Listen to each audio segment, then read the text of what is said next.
தென்னிந்தியாவின் இசை அரசி அப்படின்னு அழைக்கப்படக்கூடிய பின்னணி பாடகி ஜானகி அம்மா அவங்களுடைய வீட்டை தாங்க நம்ம இப்போ பார்த்துட்ருக்கோம்.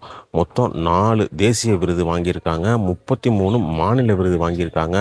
குறிப்பாக மத்திய அரசால் பத்மபூஷன் விருது அறிவிக்கப்பட்டு அதை ஏற்க மறுத்திருக்கிறாங்க.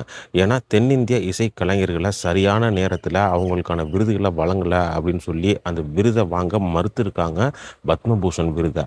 இவங்க வாங்கின 4 தேசிய விருதில் 3 தேசிய விருது இசையமைப்பாளர் இளையராஜாவுடைய இசையில் வெளிவந்த பாடலுக்கு. அதில் 2 பாடல் தமிழில் வெளிவந்துச்சு, ஒரு பாடல் கன்னடத்தில் வெளிவந்துச்சு. இது இல்லாமல் மலையாளத்தில் இன்னொரு இசையமைப்பாளருடைய பாடலுக்கு இவங்களுக்கு ஒரு தேசிய விருதுங்க. மொத்தமாக தமிழில் 2ம் கன்னடத்தில் 1ம் மலையாளத்தில் 1ன்னு 4 தேசிய விருது வாங்கியிருக்காங்க.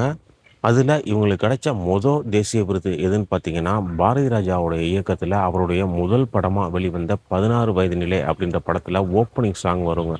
ஸ்ரீதேவி பாடுவாங்க, செந்தூர பூவே செந்தூர பூவேன்னு ஒரு சாங்கு. அந்த பாட்டுக்கு தான் அவங்க தேசிய விருது வாங்கியிருக்காங்க. 2வதாக இவங்க தமிழில் வாங்கின தேசிய விருதுன்னு பார்த்தீங்கன்னா, 1992 கமல் சிவாஜி நடிப்பில் வெளிவந்த தேவர் மகன் அப்படின்ற படத்தில் கமலும் ஜானகியும் இணைந்து பாடியிருப்பாங்க. இஞ்சி இடுப்பழகின்னு ஒரு பாட்டு. அந்த பாட்டு எவ்வளோ ஃபேமஸ்னு உங்களுக்கே தெரியும். அந்த பாட்டுக்கு தமிழில் இவங்க 2வதாக வாங்கின தேசிய விருது வந்துச்சுங்க.